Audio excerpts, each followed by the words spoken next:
Mr. Silent Channel. Please don't skip the ads, at paki-like naman, share at subscribe mo na rin, salamat. Chapter 551 Masakit ba? Ikalimang update. 4 na granada ang sabay-sabay na sumabog, na may kamanghamanghang kapangyarihan. Kahit na medyo malayo na ang nakalipad ni Jingzi, naramdaman pa rin niya ang alon ng mainit na hangin na nabuo nang sumabog ang granada. Nang hindi masyadong nag-iisip, idiniin niya ang ulo ni Mu Qingren sa kanyang dibdib, na iniwan lamang ang kanyang likod sa saklaw ng pagsabog. Kasunod ng dalawang, boom, malinaw na nararamdaman ni Mu Qingren ang katawan ni Jingzi ng 2 beses na nanginginig. Nang tumingala siya, hindi niya alam kung dahil ba sa sobrang dilim sa kakahuyan. Mapatla at medyo nakakatakot ang mukha ni Jingzi. Okay ka lang ba? Itinaas niya ang ulo niya at tumingin sa likod niya. Ang likod ay nababalot ng itim na usok, at hindi niya makita ang 2 halimaw mula sa langit na sumusunod sa kanya. Wala siyang gaanong kagalakan sa kanyang puso, at nag-aalala lamang siya kay Jingzi. Ayos lang. Ngumisi si Jingzi, sinusundan ba nila sila? Umiling si Mu Qingren, hindi, walang gumagalaw sa likod. Masaya si Jingzi, ang kapangyarihan ng 4 na granada na sumasabog sa parehong oras ay mas malaki kaysa ito ay lumampas sa kanyang inaasahan, at naapektuhan pa rin siya kahit na lumipad na sa malayo, at ang 2 matandang lalaki na natatakot na baka wala silang oras upang bumuo ng isang defensive barrier ay malamang na hindi komportable. Patay man o nasugatan, natatakot ako na wala ng pagkakataong mahabol sila muli. Ngunit hindi pa rin siya ng ahas na maging pabaya, nagngangalit ang kanyang mga ngipin, at tumakbo ng buong lakas. Matapos ang halos 1/4 ng 1 oras, sa wakas ay lumabas si Jingzi sa ipinagbabawal na lugar at nakarating sa paanan ng Changsheng Mountain. Nalunod na silang 2. Ang matandang medicine boy ay nakatayo sa labas sa oras na ito. Nang hilingin sa kanya ni Jingzi na tumakbo ng mabilis, alam niyang tiyak na nakaisip siya ng isang ideya. Nasugatan siya kaya para hindi na maantala ay tumakas na lang siya. Ngayon ay nakita niyang sa wakas ay gumaan ang pakiramdam niya na ligtas silang 2. Nasugatan ka ba? Nakita ng matandang medicine boy ang mukha ni Jingzi at nagtanong. Hoy, aksidenteng pinsala. Si Jingzi ay medyo napahiya, at siya ay napakabangis na nasugatan niya ang kanyang sarili. Hindi advisable na manatili dito ng matagal, sumama ka sa akin. Ang matandang medicine boy ay tumingin sa ipinagbabawal na lugar, at pagkatapos ay lumipad pasulong. Nasugatan si Jingzi, at lumalakas ang ulan, at may hawak siyang Mu Qingren, kaya hindi na siya makakalipad at makatakbo na lang. Nang makita ang lalong namumutlang mukha ni Jingzi, biglang nalungkot si Mu Qingren at nagulat, ngayong wala ng panganib, bakit hinahayaan ko pa rin siyang hawakan siya? Ibaba mo ako. Ulong siya, nasugatan ka, hayaan mong hawakan kita. Tiniis ni Jingzi ang sakit at ngumiti ng duwag, ang mga kamay ng lalaki ay para hawakan ang mga babae, hindi para hawakan ng mga babae. Gustong pigilan ni Mu Qingren ang ilang salita pa, ngunit pagkatapos ay nakakita siya ng sira-sirang templo sa hindi kalayuan sa unahan. Dir-diretsyong pumasok ang matandang medicine boy, kaya tumahimik na lang siya at hinayaan siyang buhatin siya papasok. Matapos makapasok sa nasirang templo, lumingalinga si Jingzi at tumingin sa labas paminsan-minsan. Walang pumupunta sa lugar na ito kapag weekdays. Noong nagpunta ako sa Changsheng Mountain dati, paminsan-minsan ay dito ako tumutuloy. Kung tungkol sa 2 matandang iyon, tiningnan ko lang. Kahit hindi ko makita ang mga partikular na pinsala, tiyak na hindi sila maganda. Kaya huwag kang mag-alala na hinahabol ka nila. Tahimik na sabi ng matandang gamot. Hoy, bakit hindi natin silang 2 pinasabog hanggang sa mamatay? Sayang naman. Napabuntong hininga si Jingzi.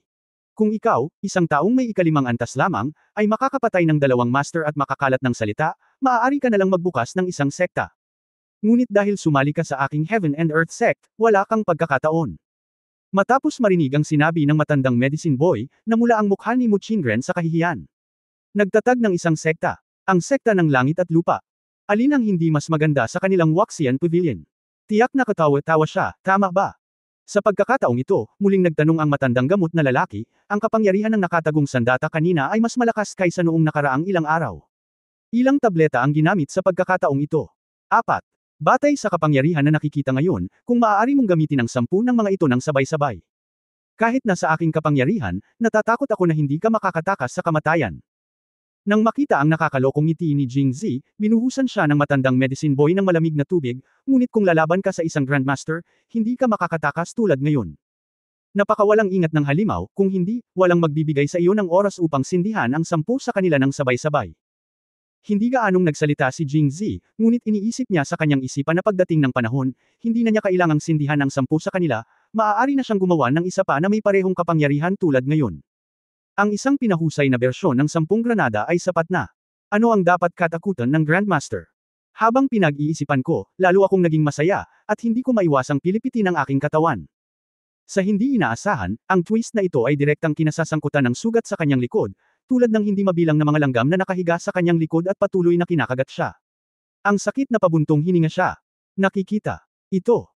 Ang matandang gamot na lalaki ay nagsabi sa isang malalim na boses, habarin mo ang iyong mga damit. Sumulyap si Jingzi kay Muching at medyo hindi mapakali, guro, hindi ito maganda, hindi ba? Namula ng husto ang tao. Dumura siya sa malamig na boses, sumakit ka sa likod mo. Natural, hiniling ng iyong amo na habarin ang itaas na bahagi ng katawan mo, ngunit hindi niya hiniling na habarin mo ang lahat ng damit mo. Bakit ka nahihiya? Sumagot si Jingzi, hiniling kong habarin mo ang iyong itaas na bahagi ng katawan. Nahihiya ka bang habarin ang iyong damit? Walang sinabi si Muchingren, ngunit ang kanyang mga mata na halos magalit ay sumagot na kay Jingzi, kung maglakas loob kang magpatuloy sa pagsasalita ng walang kaparekan, huwag mo akong sisihin sa pagiging walang awa. Kinagat ni Jingzi ang kanyang mga labi, hoy, ang katawan ng isang babaeng nangangahas magmahal ay mahalaga, ngunit ang ating mga lalaki ay hindi katumbas ng isang sentimo. Ang impyerno ay talagang walang laman, ang dyablo ay nasa mundo, maaari bang maging mas mabuti ang mundong ito? Ano ang kailangan ng mga lalaki upang masiyahan ka? Ang mga luha ay umagos nang hindi kasiya siya. Ang mundong ito ay puno ng pang-aapi para sa mga lalaki. Kailan ba talaga makakatindig ang mga lalaki? Tumahimik ka. Hindi na nakayanan ng matandang drug boy, grabe ang galit mo. Zui, kung ipapadala kita para makipaglaban sa mga babaeng disipulong iyon mula sa Waxian Pavilion, hindi ka talaga maghihirap. Tanggalin mo ang damit mo at tingnan ko ang sugat. Jingzi. Muchingren.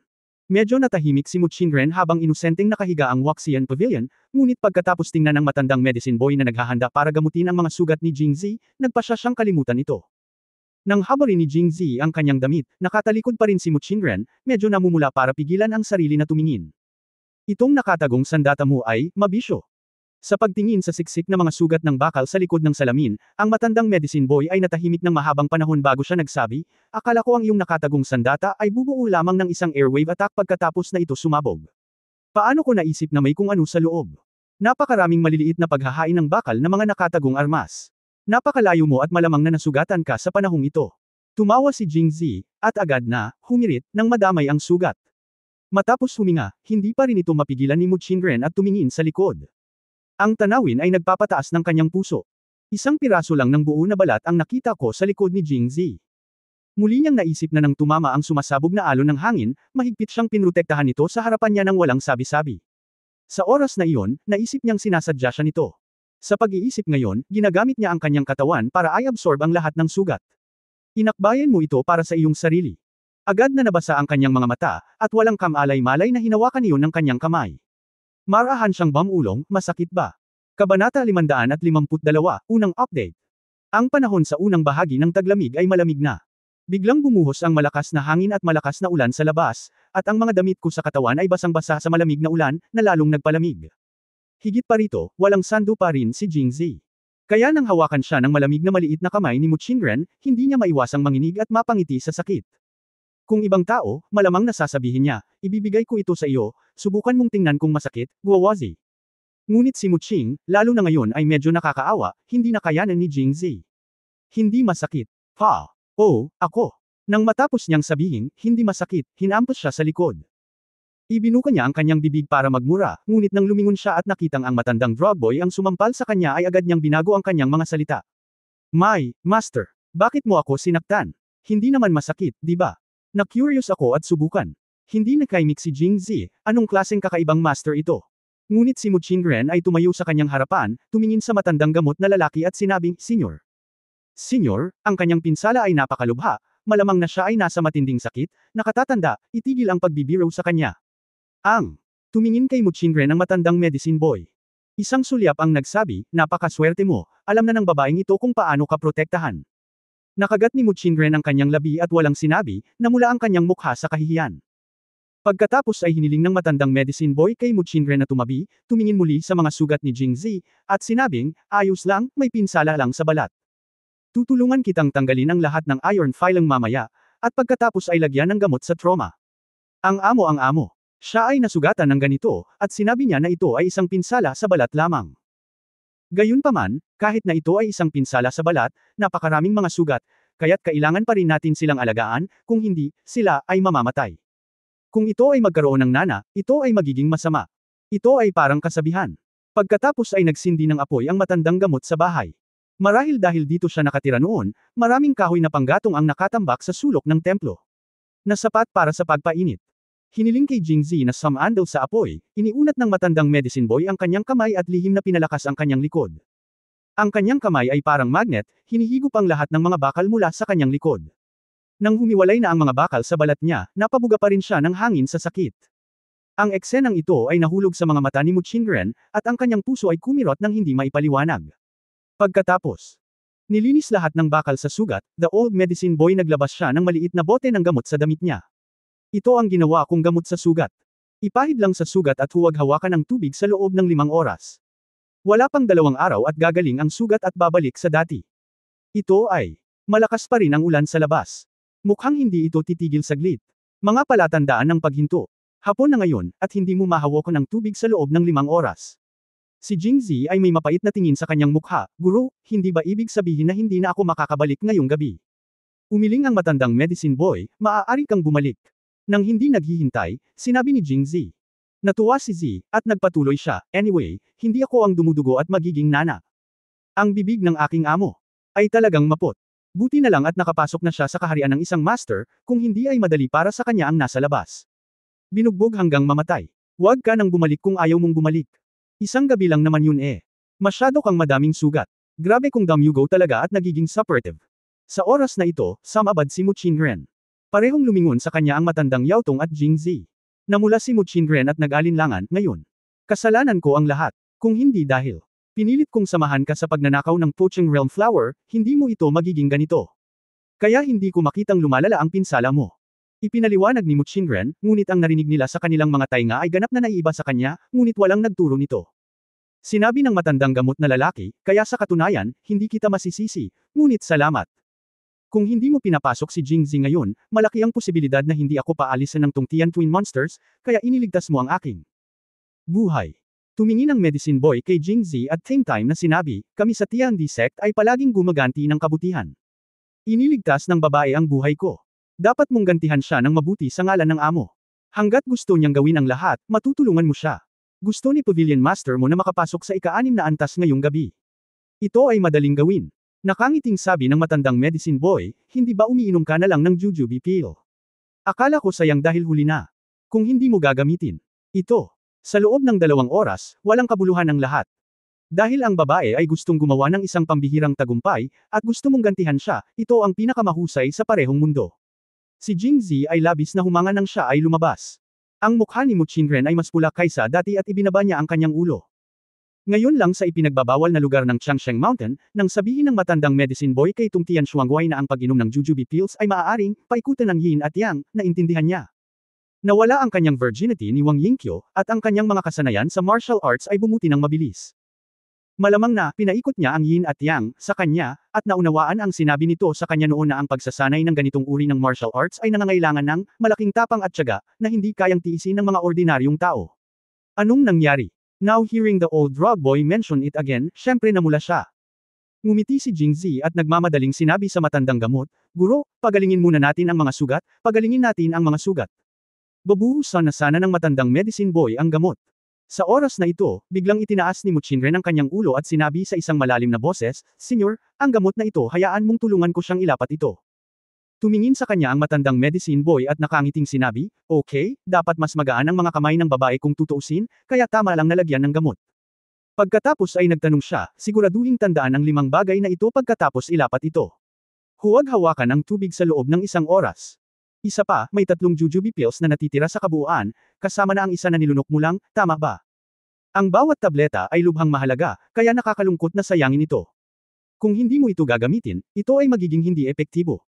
Tulad ng paulit-ulit na pagpapaalala, kailangan ninyong matulog na 2 sa loob ng 2 oras. Parehong nakaramdam ng pagkapahiya sina Jingzi at Muching, lalo na si Jingzi, na palaging nararamdaman na ito ay lumang gamot. Napaka-deliberate nitong, hindi ba ayos lang kung natural na mangyari ang ganitong bagay? Hanggat may tubig, ano ang hindi masasabi? Sige, alis na ako. Pagkatapos magbigay ng mga tagubilin, ang matandang gamot na batang lalaki ay tumayo at sinabi. Master, saan ka pupunta? Mahalaga ba ang iyong pinsala? Minor injury lang. Pwede ka na lang bumalik at mag-practice ng ilang araw. Ang sama ng environment dito kaya hindi ako masanay, aalis na ako. Pagkatapos noon, lumabas ang matandang gamot na si He at nawala sa tabing ng ulan. Bumalik ka, hayaan mong lagyan kita ng gamot. Mahinang sinabi ni Muchingren, ang kanyang boses ay malumanay, at wala na siyang lamig noon. Sa pakikinig nito, nakaramdam siya ng init sa kanyang puso. Oh! Sumang-ayon si Jingzi at tumalikod. Sa susunod na sandali, ang maliliit na kamay ni Muchingren na may bahid ng gamot ay nagsimulang kumalat sa likod ni Jingzi. Heis! Anong mali? Nasasaktan ka ba? Mabilis na huminto si Muchingren at maingat na nagtanong. Hindi naman masakit, medyo nilalamig lang ako. Saglit na nag-isip si Muchingren, pagkatapos ay inilagay ang kanyang kamay sa apoy upang maghurno saglit, muling kinuskos, at muling hinawakan. Heis, hindi. Malamig pa rin. Hindi, ang ibig kong sabihin, huwag, huminto. Chapter 553 Pavilion Master mo, naniniwala ka ba sa akin? Ikalawang update. Malakas ang hangin sa labas at malakas ang ulan. May bonfire sa loob ng bahay at mainit ang hangin. Nakaupo si Jingzi na walang sando sa lupa, habang si Muchingren ay lumuhod sa likod niya para mas madaling mag-apply ng gamot sa kanya. Ang kanyang mga galaw ay banayad at seryoso, at ang kanyang mga payat na kamay ay dumampi sa bawat pulgada ng balat ni Jingzi. Nagkaroon ng peklat ngayon, na nagpapakita ng escarlata na sugat. Sa oras na ito, hindi niya alam kung ito ay dahil sa mabilis na epekto ng gamot sa sugat, o dahil ang kamay ni Muchingren ay. Ngunit ang eksenang ito, isang lalaki at isang babae, sa likod ng isa, ay palaging nagpapaalala kay Jingzi ng ilang pamilyar na eksena sa pelikula. Pagkaraan ng ilang sandali, natapos na itong ilapat ni Muchingren. Gayunpaman, silang dalawa ay hindi na tulad ng dati. Mag-away man sila at mag-away ng magkita, at least may mapag-usapan sila. Katulad ngayon, umuulan sa labas, at kakaiba at malabo ang atmosphere sa bahay, at walang nahihiyang magsalita. Pagkatapos ng isa pang sandali ng katahimikan, unang sinabi ni Jingzi, Master mo Pavilion, ang tagal ko nang lumabas. Sa halip na matrap dito, maaari kang lumipad pabalik sa Waxian Pavilion, maligo ng mainit, at matulog ng mahimbing. Muching ang lalaki ay lumingon sa kanya, ang kanyang mga mata ay malinaw at maliwanag, na parang nakakapagsalita siya. Ano naman sayo? Ako. Ngumiti si Jingzi at sinabing, syempre mananatili ako dito. Tutal, sabi ng amo ko, kapag lumabas ka, duguan ka at mananana. Natatakot ako na mahirap magbihis. Bakit hindi ako mag-isa dito? Tara, pag-alis mo, huhuberin ko lahat ng damit ko at patuyuan ko. Sa oras na matuyo, tumigil na ang ulan at makakaalis na ako. Bahagyang kumunat ang ilong ni Muchingren. Na walang ekspresyon sa kanyang mukha, ay tahimik na nagsabi, hindi ako aalis. Bakit hindi umalis? Bakit ka aalis? Ang retorikang tanong na ito ay nagpatigil kay Jingzi. Si Muchingren ay natulala din sandali, bumantong hininga at nagsabi, ayokong umalis, at hindi ako makaalis. Bago pa matapos magsalita si Jingzi, tahimik niyang sinabi, nagkamali akong kaladkarin ka sa ipinagbabawal na lugar ng Changsheng Mountain sa pagkakataong ito. Ang iniisip ko lang ay ang sarili ko at ang Waxian Pavilion, ngunit hindi ko inisip ang mga kahihinatnan ng paggawa nito. Kung hindi ka naging mabilis, paano tayo makakatakas? Ano ang silbi ng lahat ng ito? Sa tabi ng siga, ang nagniningas na apoy ay nagpapula sa mukha ni Muchingren. Ang kanyang mga mata ay tumingin sa apoy at tumingin kay Jingzi.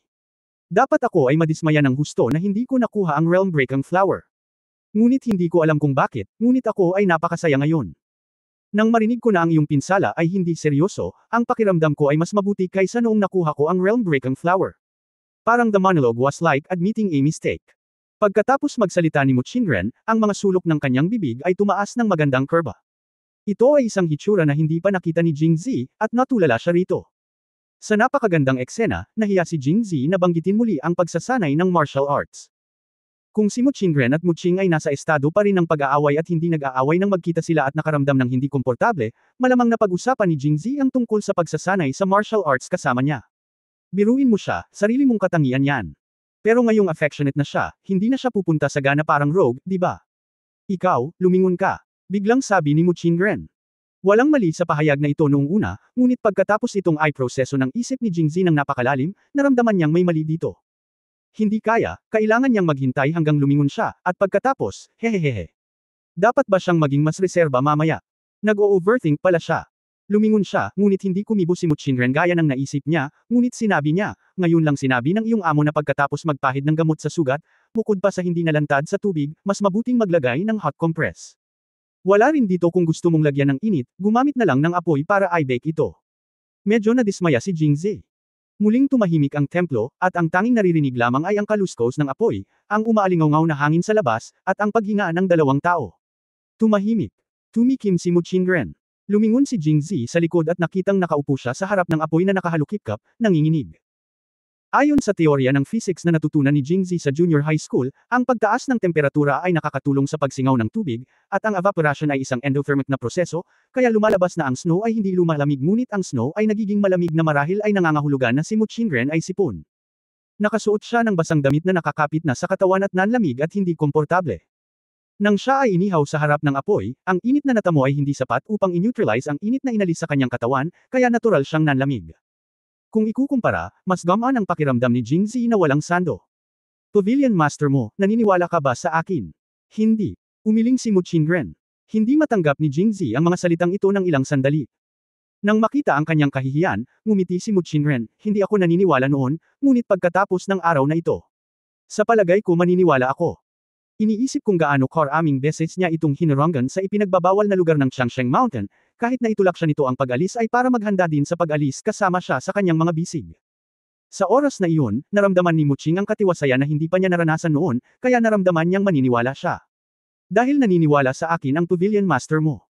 Pagkatapos sabihin ito, hindi pa rin maiwasan ni Jingzi na tingnan si Muchingren pataas at pababa.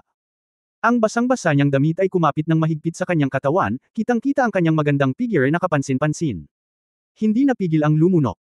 Paano kung tanggalin mo ang iyong damit? Noong una, maniniwala siya, ngunit sa mga titig nito at sa hanay ng mga bahagyang malaswang aksyon na ito, hindi na makapaniwala si Muchingren. Sa pagtingin sa nalilitong tingin ni Muchingren, nagmamadaling ipinaliwanag ni Jingzi sa kanya, masyadong malamig na may basang damit. Kung hindi mo patuyuan ang iyong damit, magiging sobrang lamig ngayong gabi, at hindi ka makakaligtas dito. Dahil sinabi ni Pavilion Master mo na pinagkakatiwalaan niya ako, ipinapangako kong tatalikod ako at hindi na ako lilingon pa. Oh! Narinig ito ni Muchingren at nakahinga ng maluwag, ngunit hindi niya alam kung bakit. Medyo nadismaya ako sa puso ko. Ipinilig niya ang ulo para mawala ang kakaibang ideyang ito. Pagkatapos, lumingon ka. Oh, okay. Tumalikod si Jingzi, nakatalikod sa bonfire at kay Muchingren. Lumapit si Muchingren sa tapat niya at tumayo doon, nakatingin sa likod ni Jingzi. Hindi niya alam kung ano ang iniisip niya. Pagkatapos, narinig ni Jingzi ang kaluskos ng paghuhubad mula sa likuran. Bilang isang normal o mas normal na tao, ang isang tao ay mas matapang. Umakyat ang dugo ni Jingzi sa kanyang itaas at ibabang dulo. At siya ang tumulong kay Muchingren na mangisda ng steamed buns. Alam niya kung gaano kainit ang figure ni Muchingren. Nakikinig lang sa boses sa likod niya, nagsimula na siyang mag-sketch ng magaspang na balangkas sa kanyang isipan. Pagkaraan ng ilang sandali, natapos ang kaluskos, ngunit mas nasasabik si Jingzi dahil alam niyang hindi kalayuan sa kanya, may isang hubad at napakagandang dilag na nakatayo doon. Biglang may nangyari sa kanya na hindi inaasahan. Ang katawan ni Jingzi ay naging bato agad. Nag-isda lang siya ng mga steamed buns noon, kaya paano niya naisip na ang steamed buns ay maaaring ikabit sa kanya sa sarili niyang pagkukusa. Kabanata 554, tumigil sa pagsasalita. Ikatlong update, mangyaring mag-subscribe. Si Jingzi ay natigil sa isang steamed bun. Upang maging tumpak, lumapit si Muchingren. Sa ilang sandali, si Jingzi ay nasa sabik at nalilito. Ano ang gagawin mo? Pavilion Master mo. Magsasalita pa lang si Jingzi, ang mga hubad na braso ni Muchingren ay nakapulupot sa kanyang leeg, at sa sumunod na sandali, ang kanyang bahagyang malamig ngunit sobrang banayad na mga kamay ng Jade ay tumakip sa kanyang bibig. Huwag kang magsalita.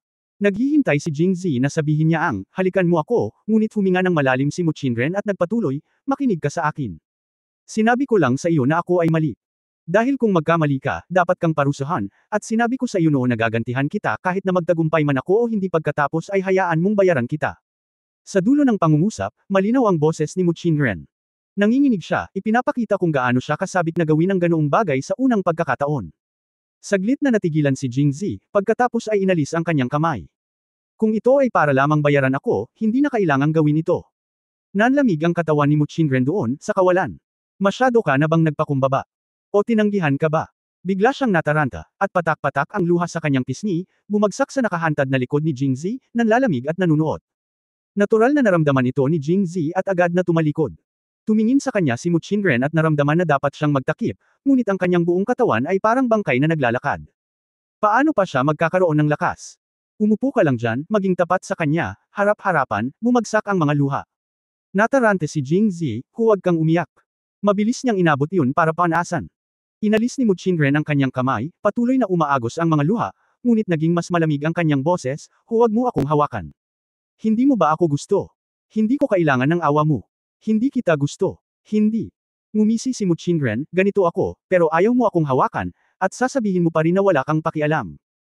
Napabuntong hininga si Jingzi, iniunat ang kanyang kamay upang kurutin ang kanyang baba, tumingin sa kanya ng seryoso at sinabing, alam mo, kung hinawakan kita, ano ang ibig sabihin ng patayin ka?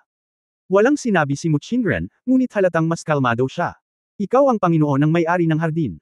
Naglakas loob akong hilingin sa iyo, ngunit hindi ko nais na hilingin mo para lamang sa pagganti sa akin. Walang ibig sabihin iyon sa akin, dahil hindi ako nagkukulang sa mga babae. Ito ang sinabi ni Jingzi sa kanyang puso. Bagamat pinagpantasyahan niya ang kapana-panabik na master-disciple rice bowl, based din ito sa pagmamahalan ng isang lalaki at isang babae. Kung ito ay upang gantihan lamang ang kanyang sarili, may isip pa nga ni Jingzi na pagkatapos ng gabing ito, sa ugali ni Muchinren, susundan niya ang he will be a stranger. Ano ang punto nito? Kaya naman mas naging maingat siya. Kung gayon, ano sa tingin mo ang dapat kong gawin para masiyahan ka?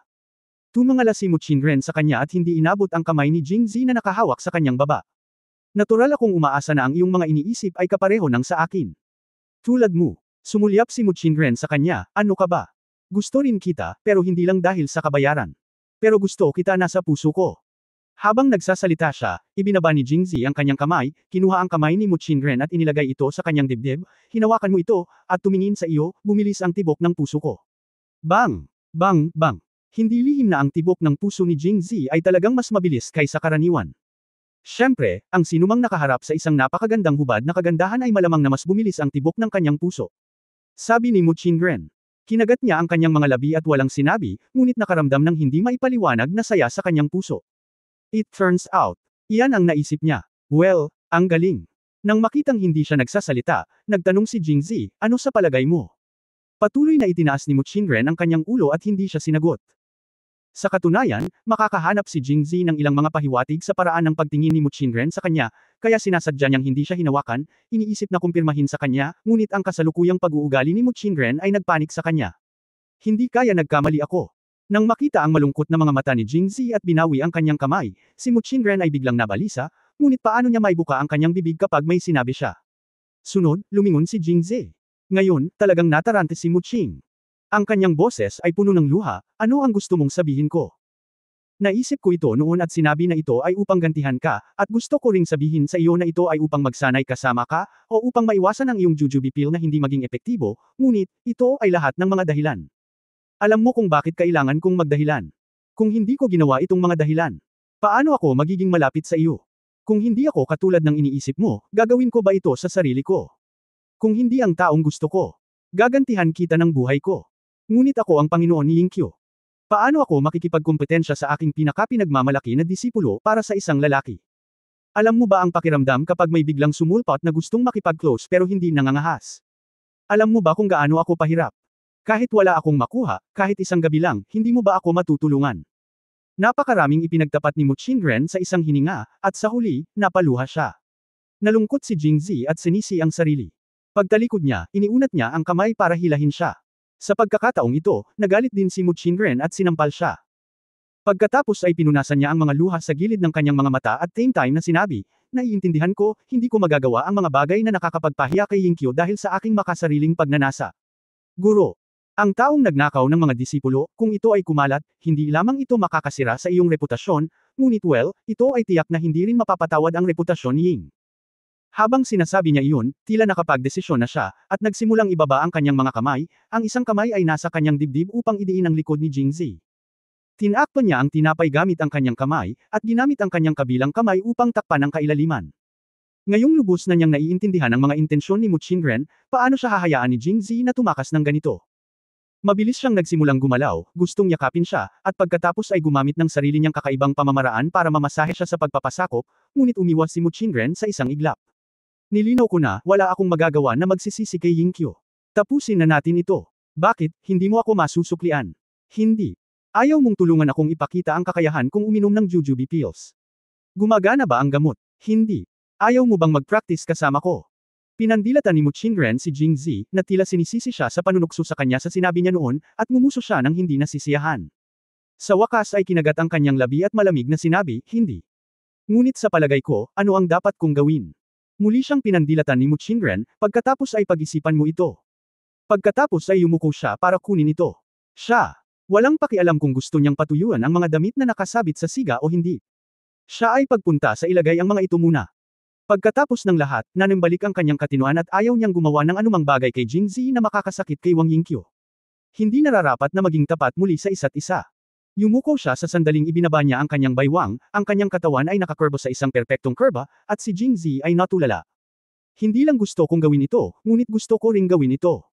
Sa sinabi nito, sumugod si Jingzi patungo kay Mu Qingren. Kabanata 555, hayaan kang gumawa ng gulo. Ika-4 na update, mangyaring mag-subscribe. Nang makita si Jingzi na tumatakbo palapit sa kanya na parang mabangis na aso, si Mu Qingren ay hindi na nagkaroon ng oras para kunin ang kanyang mga damit. Ang kanyang walang kapintasan at magandang katawan ay malayang nakaunat sa malamig na hangin, at bigla siyang napatalon. Bukas. Tumatakbo ka pa rin. Mag-ingat ka kung maabyutin kita at matalo. Nagsalita si Jingzi ng mga masasakit na salita pagkatapos ng unang suntok, pagkatapos ay nagbago ng direksyon at nagpatuloy sa paghabol. Sa labas ng sira-sirang templo, ito ay mabagyo. Sa loob ng templo, may bonfire. May isang lalaki at isang babae, ang isa ay kalahating hubad at ang isa ay hubad, na naghahabulan ng walang prinsipyo sa loob ng templo. Ang eksena ay nakasisilaw. Kahit na ang Qinggang ni Jingzi ay mas mahusay kaysa kay Mu Qingren, ngunit dahil sa katotohanang dala niya siya ay nasugatan at nakasuot ng pantalon na basang-basa sa tubig ulan. Hirap maglakad at abala sa pagtakbo kaya humabol siya saglit pero hindi na niya naabutan. Dahil sa desperasyon, tumakbo ulit siya papunta sa campfire. Parang may natapilok siya at bumagsak sa lupa. Tinakpan niya ang mukha gamit ang isang kamay at hinaplos ang likod niya gamit ang isa pa. Napasigaw siya at mukhang sobrang sakit. Agad na huminto si Mu Qingren. Nang hindi man lang nag-iisip tungkol dito, sumugod siya, at lahat ng kanyang mga kilos ay ang tunay na salamin ng kanyang puso. Anong mali? Nag-aalalang tanong ni Mu Qingren pagkatapos mag-squat, sa pag-aakalang si Jingzi ay nasangkot muli sa sugat. Masakit. Saan? Dito. Habang nagsasalita siya, biglang tumayo si Jingzi. Bago pa makapag-react si Mu Qingren, hinawakan niya ito sa kanyang mga braso, kinuha ang kanyang kamay at muling idiniin sa kanyang dibdib. Nakatataas. Masakit dito. Tumingin si Jingzi kay Mu Qingren na may mapagmahal na tingin sa kanyang mukha, at halos mabulag ng mga puting bulaklak ang kanyang mga mata. Nang hawakan ni Mu Qingren ang kanyang kamay, akala niya ay masakit siya noong una. Ngunit nang ilagay niya ang kanyang kamay sa kanyang dibdib na may mapagmahal na tingin sa kanyang mukha, alam ni Mu Qingren na siya ay nalinlang. Gusto kong humiwalay at umalis, pero paanong naging ganoon kadali? Hinawakan ni Jingzi ang kanyang mga binti gamit ang isang kamay, idinaan ang kanyang likod gamit ang isa pa, at damapo sa bond sa isang gilid. Pagkatapos ay nagpuwersa siya gamit ang dalawang kamay, at ang tinapay ay idiniin sa mga braso ni Jingzi. Nahirapan si Mu Qingren na igalaw ang kanyang ulo palabas. Tan, lumalaban pa rin sa kanyang bibig. Hindi. Kailangan mong makinig sa sinasabi ng isang babae. Kapag sinabi mong ayaw mo, gusto mo talaga. Tama ka ba, Pavilion Master? Ang dalawang master at apprentice na ito, isang may-ari ng hardin at isang master ng pavilion, ay kawili-wili. Natigilan si Mu Qingren saglit, pagkatapos ay bumulong, kung gusto mo. Sige, dahil gusto mo, ano pa ang masasabi ko? Magalang at sumunod lang ako sa utos mo. Habang sinasabi niya iyon, nasa likod niya ang malalaking kamay niya. Sa sandaling pisilin niya ang lambot, handa na siyang magsagawa ng ilang hindi maipaliwanag na mga aksyon. Galit na galit si Mu Qingren kaya napanganga ang kanyang mga ngipin at sumigaw ng sinungaling, at pagkatapos ay inabot at tinapik siya. Ang suntok na ito ay walang kinikilingan at tumama sa sugat ni Jingzi. Si Jingzi ay bumantong muli ng sumisitsit na hininga, na napakaasim at nakakapreskong. Hayaan kang gumawa ng masama. Galit na sabi ni Mu Qingren, ngunit pagkatapos ay lumambot siya, saan ito nataman? Masakit ba ito? Hindi na muling gumawa ng masama si Jingzi sa pagkakataong ito, ngunit binuhat si Mu Qingren at inilagay sa kanyang likod. Sa kandangan niya, magkaharap silang nakaupo. Naging tapat talaga sila sa isa't isa. Ngumiti sila at sinabing, nababalisa ka ba? Hindi nagsalita si Mu Qingren, ngunit ipinagkanulo siya ng kanyang ekspresyon. Inabot ni Jingzi at maingat at marahang pinaghiwalay ang mahaba niyang buhok na nakadikit dahil basang-basa. Pagkatapos ay hinawakan niya ang mukha nito at inihilig ang ulo sa kanya. Inaasahan na ni Mu Qingren ang susunod na mangyayari. Pakiramdam niya ay dapat niya itong itulak palayo, ngunit ang kanyang mga kamay ay hindi sumunod sa kanyang mga utos at nakabitin doon, hindi magawang iangat ang mga ito. Paano kung? Ngayon lang. Inaliw niya ang sarili. Pagkatapos, tumaas ang ulo ni Jingzi, bahagyang idiniin sa kanyang noo, at pagkatapos ay humiwalay. Si Mu Qingren ay sumulyap sa kanya ng may pasasalamat at unang sinabi, hindi maganda para sa atin na maging ganito. Sinadya ko noon. Hindi ito patas kay Yingqiu. Kung alam ni Yingqiu na, ninakaw ko ang kanyang lalaki. Habang nagsasalita siya, nakayuko ang kanyang ulo, hindi matapang na tumingin kay Jingzi. Siguro hindi ko pa naranasan ang ganitong sitwasyon. Nasabi ko pa iyon nang tumalikod ako kay Jingzi. Ngayong kaharap ko na, bigla akong nahiya na magsabi ng ilang salita. Ngunit hindi siya pinabayaan ni Jingzi. Muli nitong inabot at kinurot ang baba niya, iniangat ang ulo para tingnan siya. Hindi ito dahil ninakaw mo ang kanyang lalaki, dahil sa tingin ko kung alam ng may-ari ng hardin na katulad mo ako, tiyak na susuportahan ka niya. Paano, posible ba ito? Bulalas ni Mu Qingren. Paanong imposible? Sabi ni Jingzi, hindi tapat na gumalaw ang kanyang kamay, at hinawakan niya ang steam bond na nakadikit sa kanyang likod kanina. Ngumuso si Mu Qingren at lalapit na sana para itumba ang kanyang kamay. Sinulyapan lang siya ni Jingzi at sinabing, good boy. Agad niyang ibinalik ang kamay niya na para siyang sinapian ng demonyo. Siya ay kumilos ng walang ingat sa kanyang sarili, at dahan-dahan, tila bukod sa kahihiyan sa kanyang puso, talagang nagustuhan niya ang pakiramdam na ito. Paano ito imposible? Noong kasama ko ang may-ari ng hardin, madalas niya akong pinapayuhan na maghanap ng ibang mga babae, buti na lang may marangal akong hangarin at hindi ako mapagnanasang tao, kaya wala akong ginawang aksyon. Ang mga kamay ni Jingzi ay nagbabago ng mga trick, kung minsan ay pinapaikot ang steam buns, minsan ay pinipiga ang steam buns upang maging malalaking cake, o kahit na itinataas ang steam buns sa mga pagoda. Ang paghinga ni Mu Qingren ay naging maayos din, at ang kanyang hininga ay naging medyo mabigat, ngunit sinabi pa rin niya, ikaw. Nagsinungaling. Hindi ka. Isang babero. Hindi ako naniniwala. Ano ang nangyari kay Qingqiu? Speaking of Qingqiu, magagalit si Mu Your Majesty. Dati, nagalit lang siya dahil sa kawalan ng katarungan ni Wang Yingqiu, ngunit ngayon, nakaramdam siya ng bahagyang galit para sa kanyang sarili. Qingqiu, hindi ba sinabi ko sa iyo na siya ang aking pangatlong kapatid na babae? Napakatigas ng kamay ni Jingzi kaya nasaktan si Mo. Ang iyong kamahalan ay dumaranas ng sakit at hingal na hingal. Bakit, naiinggit pa nga ang master ng pavilion sa pangatlo kong kapatid? Napabuntong hininga si Mu Qingren, sino ang nakakaalam? Kung binigyan mo ba ang iyong sarili? Isang numero para sa mga babae. Siya ay ang ikatlong anak, kaya tinawag siyang. Nasaan ang pangatlong kapatid na babae? Natigilan si Jingzi saglit, pagkatapos ay tumawa. Napakayaman ng imahinasyon ng pavilion master. Napakunot ng noo si Mu Qingren at pagkatapos ay nagtanong si Yingqiu. Talagang nagsabi ng ganyan. Kung hindi naniniwala ang pavilion master, maaari mong tanungin ang garden master. Si Mu Qing ay natural na nahihiya na magtanong ng ganoong tanong, ngunit napaka-curious pa rin niya, pero bakit nasabi ito ni Yingqiu? Dahil humalaklak si Jingzi, sa palagay ko ang master ng pavilion ay dapat makaranas ng ganitong uri ng bagay mismo. Mas mabuting gawin ito ng isang beses. Chapter 556 na His Highness the Pavilion Master, hindi sapat ang ikalimang update para mapanood ang update ng Helmsman. Hindi inakala ni Mu Qingren na balang araw ay magiging ganito siya. Sa wakas ay hindi na siya nakatiis at napahiga sa lupa. Dahil dito nanirahan ang matandang medicine boy noon, marami pa ring tuyo at malambot na dayami sa lupa ng templo. Natakot si Jingzi na sipon si Mu Qing, kaya niyakap niya ito, pagkatapos ay nag-impake ng maraming straw at inilapag ito sa tabi ng siga. Pagkatapos nito, ilagay si Mu Qingren. Agad na humiga si Jingzi sa tabi niya. Sa sunod-sunod niyang galaw, nahuhugot ang mga sugat niya sa bawat oras, at medyo masakit ang ekspresyon niya. Nang makita ito, marahang hinaplos ni Mu Qingren ang kanyang likod. Gayunpaman, si Jingzi ay nakasuot pa rin ng basang pantalon, na naging dahilan para hindi siya komportable.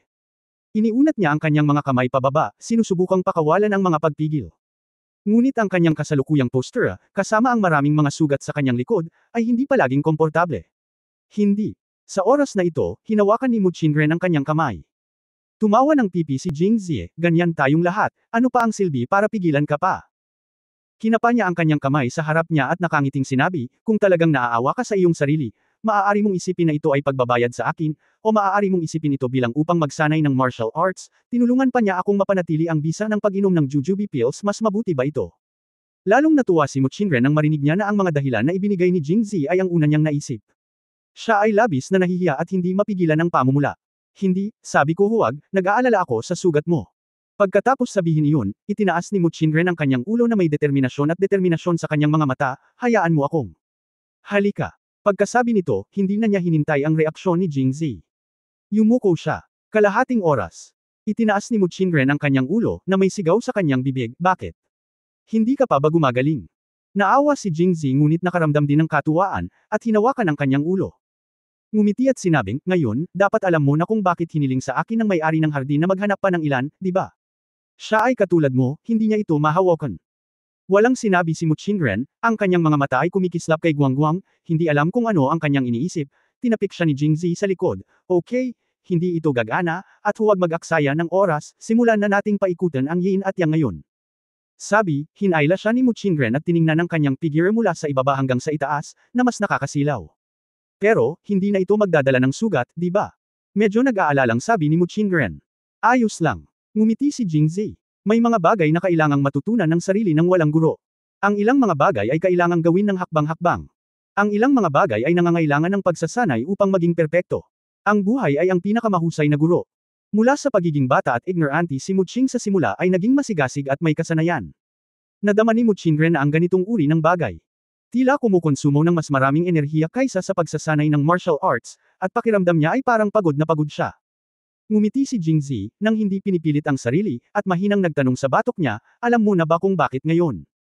Tumango si Muqing, namumula ang kanyang mukha. Ikaw, napakakapangyarihan, hindi mo ito magagawa ng mag-isa. Sa dulo ng pangungusap, hindi na maitago ang maliwanag na liwanag sa kanyang mga mata. Kahit na ang pagsasabi ng ganoong bagay tungkol sa master at apprentice na nagbabahagi ng parehong asawa ay tila nakakaakit ng pagpuna at paghamak, ngunit sa Muqing human nature ay hindi masyadong nagmamalasakit sa mga ito, mas nababahala siya sa mga iniisip ni Wang Yingqiu. Basta pumayag siya, natural siyang magiging masaya. At naniwala na siya sa mga salita ni Jingzi. Marahil, ang makasama ang kanyang apprentice ay mas mabuti kaysa sa makasama ang iba.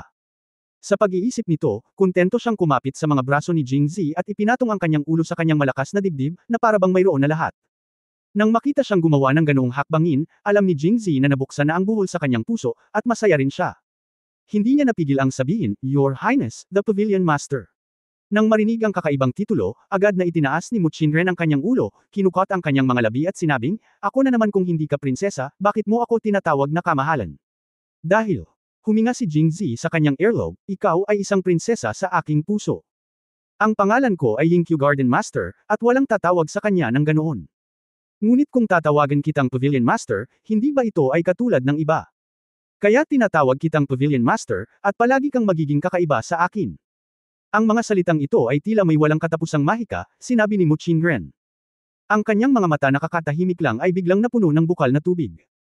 Chapter 557 Bakit gusto mo ulit gumawa ng masama? First update, please subscribe.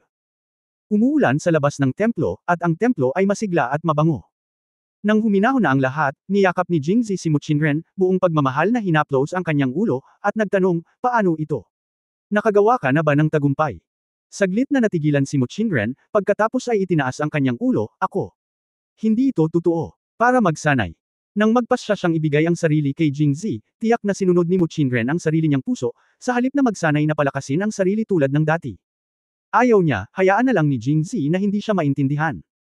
Paano magiging maganda ang isang bagay na orihinal na maganda kung ito ay may halong utilitarian factor? Mula sa isang babae hanggang sa isang babae, maging si Muqing, ang master ng isang pavilion, ay magpapakita ng panig ng isang maliit na babae na nag-aalala tungkol sa mga tagumpay at pagkalugi. Tumawa ng pipi si Jingzi, kamahalan, Pavilion Master, huwag kang masyadong mag-isip. Sa katunayan, kapag kasama ko ang may-ari ng hardin, itatanong ko rin sa iyo ang parehong tanong. Gusto kita, kaya sana'y gumaling ka pa. Gusto kita. Ito ang unang pagkakataon na narinig ito ni Muqing mula kay Jingzi, at muli siyang nakaramdam ng saya. Tulad ng isang babaeng umiibig, minsan kailangan lang niya ng pagiging simple. Isang subo lang ay mapapalundag siya sa tuwa.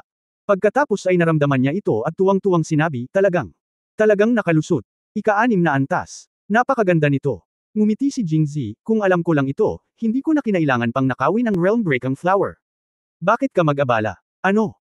Hindi nagsalita si Muqing, bahagyang naningkit ang kanyang mga mata, at iniisip pa rin niya kung paano magbabago ang kanyang pag-iisip kung hindi nangyari ang dalawang aksidenteng iyon, at paano siya pumayag na magsanay kasama siya. Woolen cloth. Hindi siya sumagot bagkus ay niyakap lang siya ng mahigpit na parabang niyayakap niya ang buong mundo. Kahit malamig sa templo, magkayakap silang dalawa sa tabi ng bonfire. Iginiit ni Muqing na nakaharap sa bonfire ang likod ni Jingzi, habang mahigpit niyang idiniin ang katawan nito, upang hindi maramdaman ni Jingzi ang lamig. Dapat kong sabihin na pagkatapos maging isang babae, ang pag-aalaga sa iba ay tila isang mahalagang kasanayan. Nagbulungan silang dalawa, at napagtanto ni Muqing na kaunti lang ang alam niya tungkol kay Jingzi. Ni hindi nga niya alam na may alagad siya o kapatid na babae, lalo pa ang karanasan niya sa buhay at iba pang bagay. Hindi ito gagana. Kaya, nagtanong siya. Natural, walang itatago si Jingzi, kaya ikinwento na lang niya ang kanyang masalimuot na kwento ng buhay, pangunahing nakatuon sa relasyon ng pamilya Jing at ng hari ng Jin. Kumunat ang noo ni Muqing matapos itong marinig. Pumunta ka dito sa pagkakataong ito. Talagang para harapin si King Jin. Tumango si Jingzi, oo, may awayan ng dugo at walang buhay o kamatayan sa pagitan natin. Kung mananatili si King Jin sa Jinxi sa totoo lang, kahit na gusto kong maghayganti sa kanya, natatakot akong wala akong magagawa. Walang paraan. Kung tutuusin, siya ang prinsipe, at kung mahawakan siya, masyadong mahirap ang kahihinatnan. Tumingin sa kanya si Muchingren at tumango nang walang sinasabi. Siya ay tahimik at maayos ang ugali. Nakakalungkot na hindi siya tapat. Bukod dito, ang kanyang pag-uugali ay nagparamdam ng panganib sa kanyang kamahalan, kaya ipinadala niya ako dito. Una, upang hadlangan ang kanyang plano, at pangalawa, upang mapagtagumpayan ang iyong apat na malalaking sekta, upang maiwasan siyang mag-isyu ng mga utos sa pamamagitan ng pinuno ng alyansa ng martial arts. Kung ang mga pangunahing sekta kasama ang lahat ng mga sekta ay kasama sa kanya, ang lahat ng mga sekta ay kasama sa kanya. Tumingin sa kanya si Muchingren at sinabing, bakit, ginagawa mo ba ito para manalo sa Waxian Pavilion natin? Sa tingin mo ba? Nagpout si Muchingren at walang sinabi, malinaw na sinasabi sa kanya, bilasan mo at suyuan ako, galit ako at hindi ko siya kayang suyuan sa ganoong paraan. Kinamot ni Jingzi ang kanyang ilong, at pagkatapos ay sinabing nakangiti, bago pumunta rito, naisip ko na manalo sa mga pangunahing sekta, at sinubukan ko ito kahapon. Nasubukan mo na minsan. Saan? Mapait na ngumiti si Jingzi, sa Qingyan sect, naisip ko na sa relasyon ng aking pangatlong kapatid na babae at sa mga benepisyong ipinangako ko, magiging maayos ang lahat, ngunit hindi ko inaasahan na ito ay isang pagkabigo. Hajijik. 2 beses na tumawa si Muchingren, ang Qingyan sect at Kunlun Mirror ay ang 2 pinakamakapangyarihang sekta. Bukod dito, gaano man kalakas ang iyong pangatlong kapatid na babae, siya ay isang disipulo lamang. Ikaw ang master ng Qingyan sect. Paano ka magiging napakadaling kausap? Oh, paano yung babae ko? Master ng Waxian Pavilion, madali bang kausapin? Bahagyang ngumiti muli si Muchingren, ngunit umiling at sinabing, ang sa tingin mo ay napakaganda. Sa napakaraming alagad na namamahala, paano ko matatanggap ang paghingi ng korte ng basta-basta? Gayunpaman, hindi ko hahayaan ang Waxian Pavilion na maging sakop ng ibang tao o ng sekta at gumawa ng mga bagay na makakasama sa aking tao. Naririnig na sinabi ni Muchingren sa akin. Agad na nabuhayan si Jingzi sa kanyang pangalan, dahil naramdaman agad ni Muchingren ang mga pagbabago sa kanya dahil malapit siya sa kanya. Namumula, diniinan niya ang dibdib nito, kinakausap kita, bakit kailangan kong gumawa ulit ng masama? Hoy, tumawa si Jingzi, hindi ko sinisisi ang kapatid ko sa pagiging mapusok, sinisisi ko lang ang kapatid ko sa pagiging masyadong kaakit-akit. Walang sinabi si Muchingren at binigyan siya ng malakas na twist bilang pagtutol. Ngumiti si Jingzi at seryosong sinabi, kaya natuklasan ko na sa katunayan, ang dahilan kung bakit ang iyong sekta ay lumalaban sa korte ng imperial, bukod sa malalim na pinag-ugatan ng mga lumang konsepto, ang pinakamahalagang bagay ay pagkatapos na sumali sa korte ng imperial, ito ay magiging katulad nitong Tian Kei, at magiging isang kasangkapan ng pinuno, tama ba? Si Muchingren ang master ng isang pavilion kung tutuusin. Ang sinabi ni Jingzi ay talagang nasa saklaw ng kanyang pagsasaalang-alang. Tumanggaw siya at sinabi, hindi ko sinabi sa iyo noon. Sa katunayan, sa aking personal na pananaw, sa tingin ko ay hindi masama ang sinabi mo. Sa proteksyon ng Imperial Court, mas magiging maayos para sa ating Waxian Pavilion na buksan ang Waxian Garden sa ibang mga lugar. Kasama ang publisidad ng iyong pahayagan, hindi mahalaga kung tayo ay isang alyansa, pinuno ng mga tao mula sa ibang sekta o hindi. Napakalinaw din ang kahulugan ni Muchingren. Siya at si Jingzi ay naging pinakamalapit na magkasintahan, kaya natural niyang naiintindihan at pinagkakatiwalaan si Jingzi, ngunit maaaring hindi ganoon ang iniisip ng mga tao mula sa ibang mga sekta. Hindi nila ito naiintindihan ngayon, ngunit mauunawaan nila ito sa hinaharap. Sinabi ni Jingzi nang may kumpiyansa na pagpasyahan kong hindi aktibong manalo sa apat na pangunahing sekta, ngunit kunin mismo ang pinuno ng martial arts. Kailangang makinig sa akin ang ibang mga sekta. Sa panahong iyon, matagal na akong nakikipag-ugnayan sa ibang mga sekta. Ito ang bagong plano ni Jingzi. Ang pagpapatalsik sa pinuno ng alyansa ng martial arts ay hindi lamang makakasira sa plano ni Haring Jin, ngunit mapipigilan din siyang kumilos ng padalos-dalos ng walang tulong ng ibang mga sekta. Bilang karagdagan, siya ay naging pinuno ng alyansa ng martial arts at tinulungan ang ibang mga sekta na gumawa ng higit pang mga bagay upang palawakin ang kanilang impluensya. Sa paglipas ng panahon, banayad niyang mapapanalo ang mga ito. Ikaw, naging pinuno ng alyansa ng martial arts. Tinakpan ni Muchingren ang kanyang bibig at tumingin sa kanya. Bakit, sa tingin mo hindi ko magagawa? Nag-isip sandali si Muchingren, at sa wakas ay seryosong tumango. Okay, I think you're not good enough as a man. I don't want you to try my strength. Hindi mo ba sinubukan ngayon lang? Pagkatapos ay subukan muli. Pagkatapos magsalita, si Jingzi ay sinimulan kong itaas at pababa muli ang aking mga kamay. Kabanata 558 si Pei Yangxi ang iyong pang-apat na kapatid na babae. Ikalawang update mangyaring mag-subscribe. Sa huling pagkakataong lumaban si Jingzi kay Muchingren, nasa gitna na siya ng ikalimang antas. Pagkarating sa Jingxi, 2 beses pa siyang nag-ensayo kasama si Qiu Chenchen, at malabo niyang naramdaman na nakagawa na siya ng tagumpay. At noong ginamit niya si Qinggang ngayon, ang pakiramdam ng tagumpay ay ang pinakahalata. Medyo nagdududa siya, naabot din ba niya ang peak ng 5th level? Sa mga babaeng nagsanay kasama niya, walang alinlangang si Muchingren ang pinakamalakas. Noong una siyang nag-ensayo kasama si Muchingren, nasa ikalimang antas pa rin siya, ngunit pagkatapos nito, nakalusot na siya. Katulad noong unang nag-ensayo si Jing Zi ng Kung Fu kasama si Wang Yingqiu, nagkaroon ng antas ng crossweight sa pagitan nilang dalawa, para makapag-ensayo sila ng 2 beses ang resulta sa kalahati ng pagsisikap. Magkakaroon din ba ito ng parehong epekto kung magsanay siya kasama si Muching, na may parehong crossweight?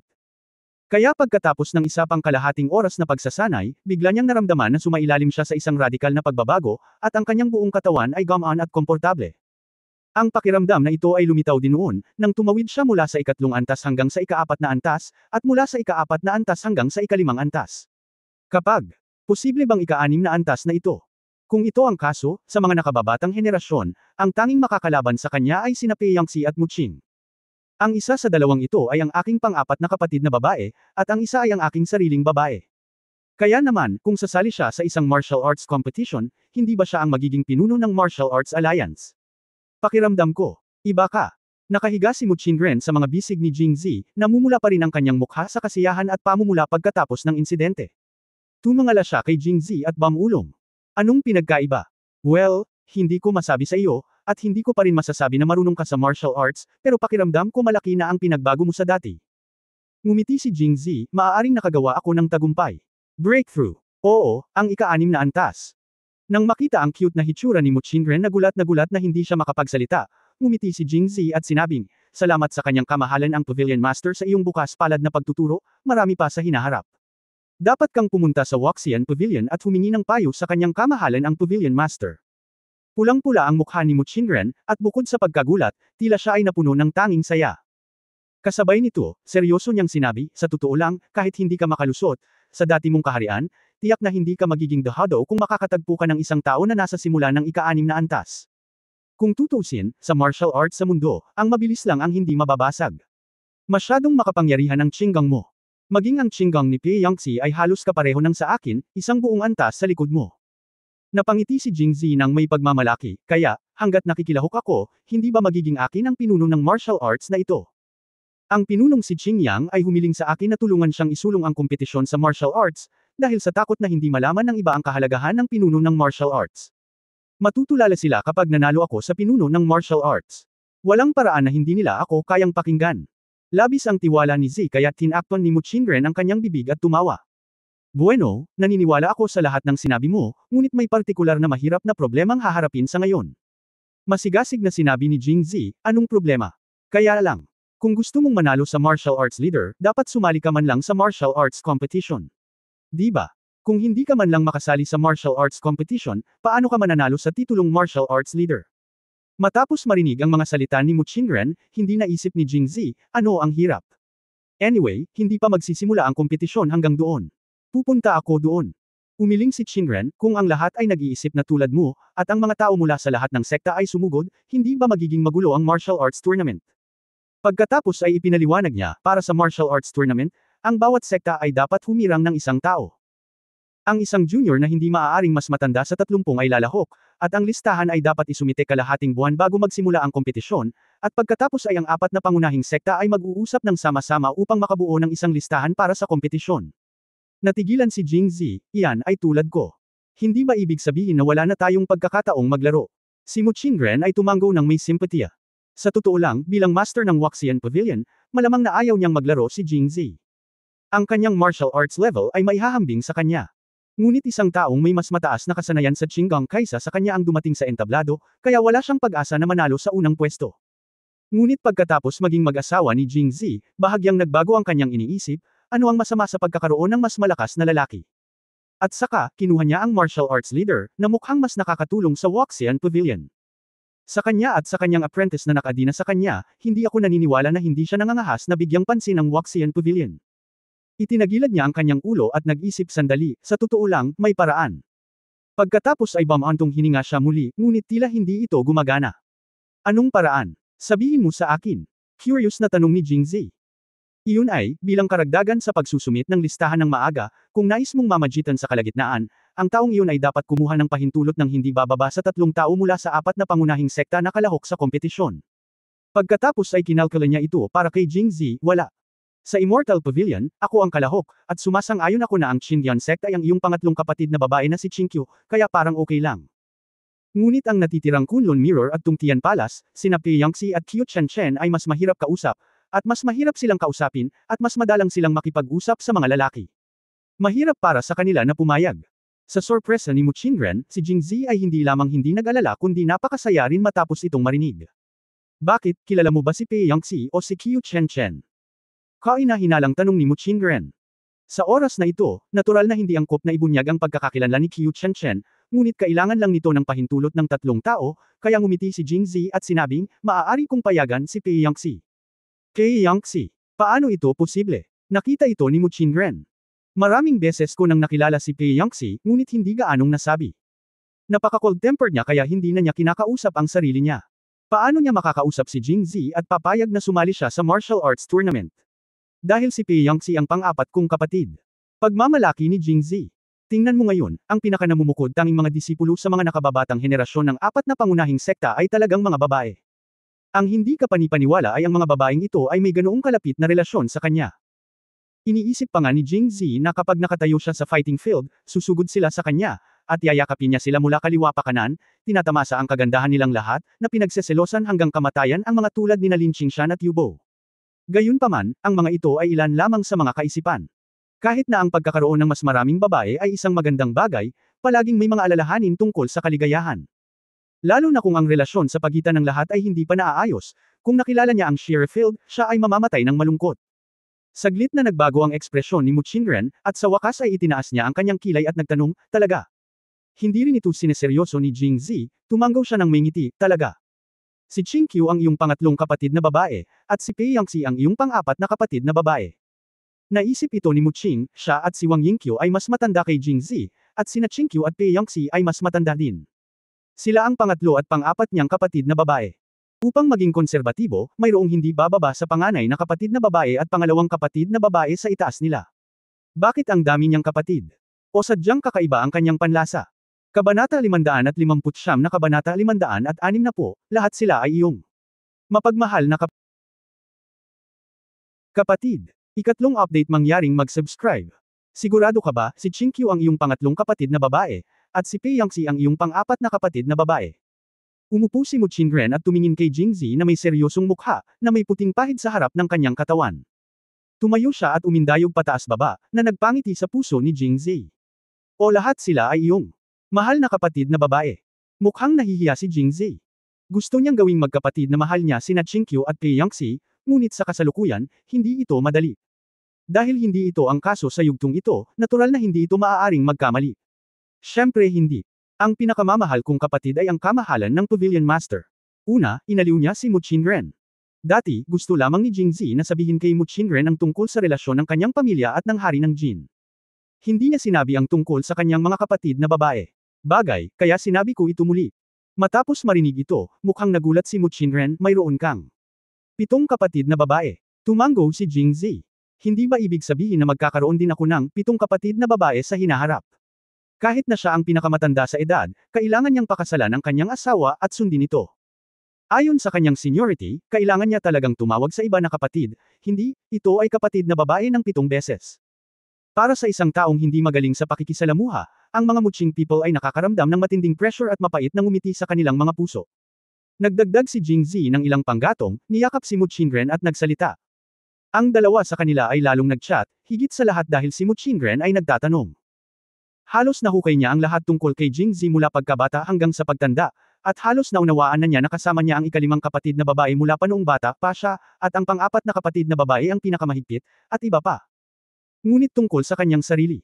Hindi kailanman binanggit ni Jingzi ang kanyang romantikong relasyon, ngunit hindi masyadong nagtanong si Mu Qing. Nang makitang lumalalim na ang langit at mas maaga pa tila hating gabi na ang nakalipas, hinimok ni Jingzi, kamahalan, matulog na tayo dali. Kailangan nating sumali sa martial arts competition bukas. Hindi magandang mawalan ng lakas. Inaantok ka na ba? Ipinikit ni Mu Qingren ang kanyang malalaking mata at tumingin kay Jingzi, na parang ayaw niyang umiwas sandali. Hindi ako inaantok. Marahil ito ay medyo sobra, o marahil ay dahil si Mu Qingren ay napakasaya, si Jingzi ay hindi na inaantok ngayon. Mu Qingren pursed her lips and smiled, gusto ko ring matulog, pero hindi rin ako inaantok. At saka, hindi ko na kailangan maglaro bukas. Bukas ang unang araw ng kompetisyon, hindi ba? Umiling si Mu Qingren. Hindi lang ako makakapunta bukas, hindi rin ako makakapunta kinabukasan. Pagkatapos ay ipinaliwanag niya kay Jingzi. Lumalabas na napakaraming sekta ang sumasali sa martial arts competition, at ang lakas ng maraming sekta ay malayo sa sapat para manalo sa unang pwesto. Pagkatapos ng lahat, ang unang lugar ay karaniwang ginawa ng 4 na sekta, kaya bakit sila nakilahok? Para sa kasikatan. Kung ang isang maliit na sekta ay maaaring lumabas sa isang martial arts competition at gumanap ng isang dark horse role sa huli, magiging madali itong gumawa ng pangalan para sa sarili nito sa mundo. Kung hahayaan natin ang maliit na partido ng sekta na pumunta sa 4 na pangunahing sekta sa simula pa lang, lalo pa ang pagiging sikat, natatakot ako na ito ay direktang nakakahiya. Kaya naman, ang mga alituntunin ng martial arts competition ay ang mga mula sa 4 na pangunahing sekta na lumalahok sa martial arts competition ay hindi na kailangan munang lumaban. Kapag ang ibang mga sekta ay unang nakikipagkumpetensya at ang huling 4 na tao ay natukoy, ang 4 na pangunahing mga sekta ay idaragdag sa kompetisyon para sa panghuling kompetisyon. Sa paglipas ng mga taon, kabilang sa 4 na pangunahing sekta, tanging si Lin Qingshan lang ang namumukod-tangi. Minsan na siyang natalo ni Pei Yangxi, na maaaring ituring na isang magandang kwento. Kaya 2 araw bago ang martial arts tournament, medyo relaxed si Mu Qing. Ang ulan sa labas ay hindi alam kung kailan ito huminto, ang naiwan na lamang ay ang sumisipol na hanging hilagang bahagi. Nagyakapan ang dalawa at muling nag-usap. Nang malapit na ang bukang liwayway, magkayakap sila at nakatulog. Nang imulat ni Jingzi ang kanyang mga mata, si Mu Qingren ay nakatingin sa kanya na may malambing na tingin sa kanyang mukha, na nagpaisip sa kanya kung nagising ba siya ng masyadong maaga o kung hindi siya nakatulog buong gabi. Hindi ka ba tulog? Gising ka na pala. Tumayo si Mu Qingren at nakita ang mga damit ni Jingzi habang nakahubad. Sinuri muna niya ang sugat sa likod nito. Nang makita niyang walang seryoso, nakahinga siya ng maluwag at sinimulan siyang tulungang isuot iyon. Damit.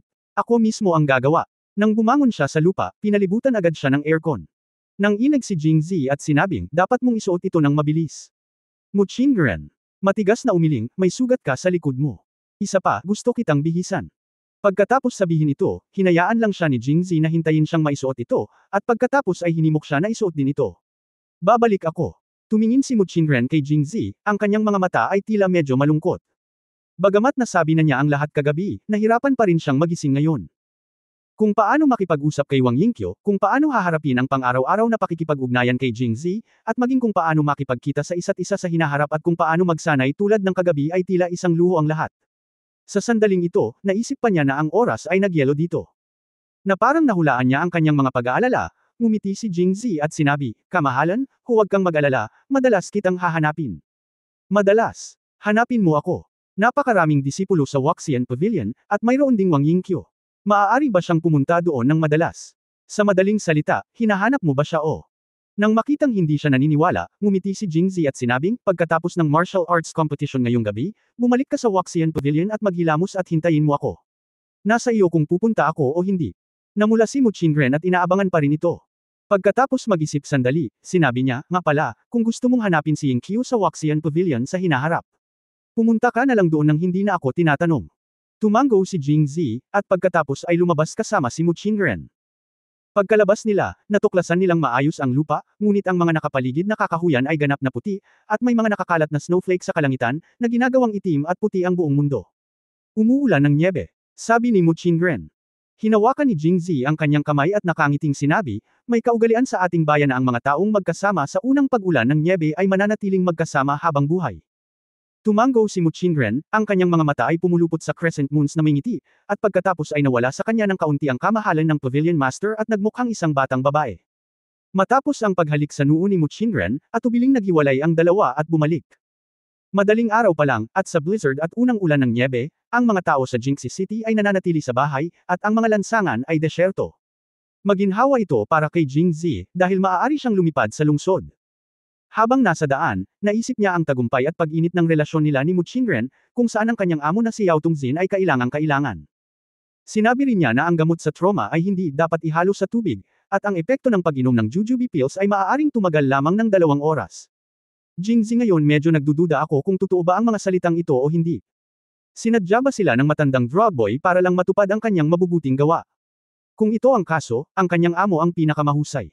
Sa pag-iisip sa matandang Yaotong, naalala lamang ni Jingzi na ang matandang Yaotong mismo ang nagsabi kagabi na hindi malubha ang pinsala. Hindi niya ito tiningnan ng malapitan, kaya hindi niya alam kung malubha o hindi ang sugat ng matandang Yao Tong. But considering that he is a master after all, wala naman dapat masyadong problema. Tungkol naman sa susunod na pagkikita, plano ni Jingzi na tanungin siya tungkol sa bisa ng gamot na kanyang binuo na makakapagpagaling ng daan-daang mga lason, dahil si Qiu Chen ay nahawahan pa rin ng banyu powder bagamat ang kanyang lason ay kayang lutisin ng nakakasira ng kaluluwa ng insenso, hindi naman sila pwedeng magsama magpakailanman, tama ba? Sa pamamagitan lamang ng pag-detox mula sa ugat natin maaalis ang lason minsan at para sa lahat. Chapter 560 pumasok ang senior kong kapatid.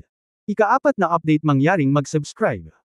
Dahil nanatili siya sa labas magdamag, bumalik si Jingzi sa mansyon ni Prinsipe Jin at nagplanong bumalik sa kanyang silid upang magpalit ng damit bago hanapin si Sumoyan. Nagkunwaring walang pakialam, late na daw siya at natulog. Hindi siya gaanong nakatulog kagabi, at wala siyang naramdaman noong kasama niya si Mu Qingren. Pagbalik niya sa kanyang silid, nagsimulang gumapang ang antok at humikab siya. Umulan kahapon, at napakaraming trauma na gamot sa kanyang likod na parang malagkit at hindi komportable. Palagi niyang iniisip na ang pagligo ay magpapagaan ng pakiramdam niya. Ngunit maraming mga bagay na dapat gawin ngayon, kaya't kailangan niyang maghugas ng mukha at pagkatapos ay magpalit. Nakasuot ng malinis na damit, lumabas siya ng bahay. Hanggang sa tirahan ni Sumoyan, nalaman kong hindi lang si Sumoyan ang nandoon, kundi lahat ng iba ay tumayo na rin, maging ang maliit na lolita na si Su Xiaoxiao ay nananatili rito. President Jing, kagabi ikaw. Nang magsalita si Sumoyan, tinakpan ni Jingzi ang kanyang bibig, nagkunwaring humikab, at pagkatapos ay nagsabi, kamahalan, late ka nang bumalik mula sa interview kagabi, kaya hindi na rin ako pumunta. Sinabi ko sa iyo na bumalik ka na lang sa bahay at matulog. Walang sinabi si Sumoyan at tumingin sa kanya ng kakaibang tingin. Sa takot na hindi siya maniwala, humikab muli si Jingzi, hindi ako nakatulog ng maayos kagabi dahil late na akong nakatulog, at inaantok pa ako ngayon. Natahimik ang iba. Sa oras na ito, kinurot ni Su Xiaoxiao si Yao at Munition, Editor, ituloy mo yan. I mean, little princess, do I know you very well? Hindi naman magandang magkalat ng chismis ang mga hindi pamilyar sa iyo diba? Then he shook his head, but I can understand it. Ikaw kasi, hindi tayo familiar sa isa't isa, kaya hindi mo alam ang usual style ko, I never lie, so I forgive you. Ba, walang hiya. Si Su Xiaoxiao ay hindi lamang hindi nagpapasalamat, ngunit dinuraan din ng pang-aalipusta. Kinagat niya si Jingzi, na ikinagalit ni Jingzi. Munting prinsesa, napakalayo mo na. Ba, walang hiya.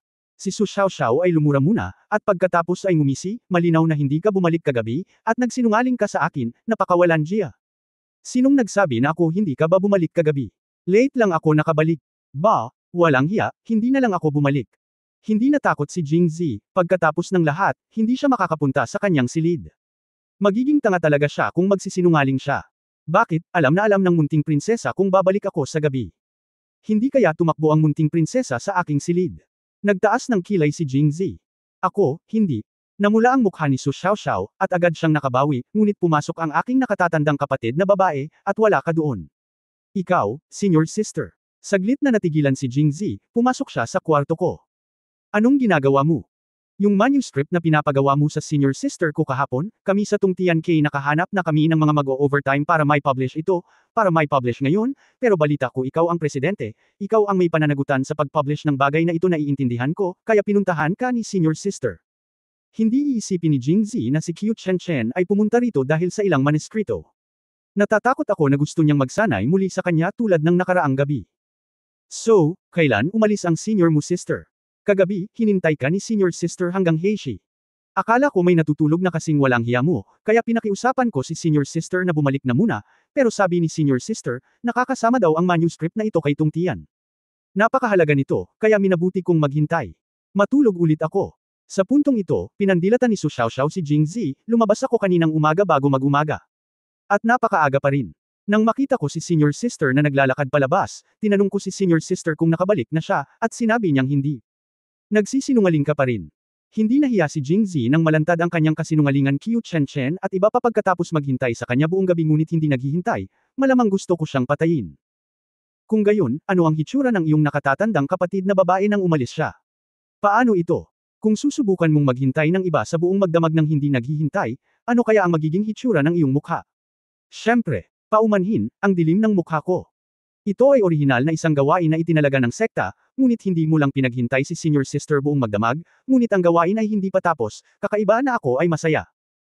Pagkatapos sabihin iyon, muli niyang sinulyapan si Jingzi, ha, kung ako ang nakatatandang kapatid na babae, tiyak na papatayin kita, ang walang hiyang taong ito, gamit ang isang espada. Nang matapos ni Su Xiaoxiao ang kanyang nobela, hindi niya pinansin ang kahihiyan kay Jingzhi, malamig na bamantong hininga at lumakad palayo ng may pagmamayabang. Nang lumingon sila ay matamang nakatingin sa kanya ang tatlo. Ngumiti si Jingzhi at sinabing, actually. Well, noong lumabas ako para sa isang interview kagabi, huli na itong natapos. Gusto kong bumalik, kaya hindi na lang ako nakahabol. Kahit na umuulan ng malakas, hindi ako makakabalik, kaya hiniram ko ang Kunlun Mirror para sa isang gabi. Hindi niya sinabing Waxian Pavilion. Pagkatapos ng lahat, karamihan sa Waxian Pavilion ay mga babaeng disipulo, kaya sinabi niya na Kunlun Mirror. Nag-isip si Sumoyan at tumango, si Pangulong Jing ay nagtrabaho ng gusto para sa Imperial Court. Pagkatapos kong bumalik, tiyak na sasabihin ko ang ilang magagandang salita sa aking ama at sasabihin sa kanya ang intensyon ni Pangulong Jing. Haha, dapat. Ikan-away ni Jingzhi ang kanyang kamay at sinabing may tapat na ngiti. Pagkatapos ng almusal, dumating si Haring Jin kasama si Su Xiaoxiao. Kasama niya ang pinuno ng Qingyang at ang mga disipulo ng Tungtian Palace, at si Qiu Chenchen ay natural na kasama nila. Nang tumingin si Jingzhi, tinitigan siya ng masama ni Qiu Chenchen nang walang pumapansin, na parang nagsasabing, hintayin mo lang ako. Kung hindi ka nagsasabi ng totoo, tingnan mo kung paano kita haharapin. Mapait na ngumiti si Jingzhi, iniisip na napakahirap para sa mga lalaki. Pamangkin ni Emperor, paano ka natulog kagabi? Nang makita si Sumoyan na tumatango bilang tugon, tumingin si Haring Jin kay Jingzhi nang nakangiti ngunit hindi ngumiti, nasaan si President Jing? Sinabi ni Jingzhi na may tuwid na mukha, hindi masama. Oh, bakit narinig ng hari na si President Jing ay umiwas buong magdamag at bumalik kaninang madaling araw? Matapos marinig ito, pumunta si Jingzhi kay Su Xiaoxiao, at siya lang ang maaaring magreklamo sa hari. Hindi inaprubahan ni Su Xiaoxiao at labis na ipinagmamalaki. Tumingin siya kay Jingzhi at itinaas ang kanyang dibdib, na parang sinasabi, iyan ang sinabi ko, paano ito? Bukod sa pagpapahirap kay Su Xiaoxiao sa kanyang puso, si Jingzhi ay tila walang ibang solusyon, ngunit hindi siya natatakot kay Haring Jin at ngumiti. Oo, totoo na hindi ako bumalik buong gabi ngunit sumasalungat ba ito sa kung gaano ako nakatulog kagabi? Mas naramdaman kung nakatulog ako sa labas kagabi. Isang salita ang nagpa-address kay King Jin. Haha, okay, very good. Hanggat natutulog si President Jing, nag-aalala lang ako na walang lakas si President Jing na mag-interview sa martial arts tournament. Ikan-away ni Jingzhi ang kanyang kamay, sa pag-aakalang hindi bagay sa iyo. Nang maglaon, sinabi ni Haring Jin kay Sumoyan, pamangkin ng emperador, kumain tayo ng mabilis at dumiretso tayo sa martial arts arena. Tumango si Sumoyan, ngunit depende ito sa pagsasaayos ng tiyuhin ng emperador.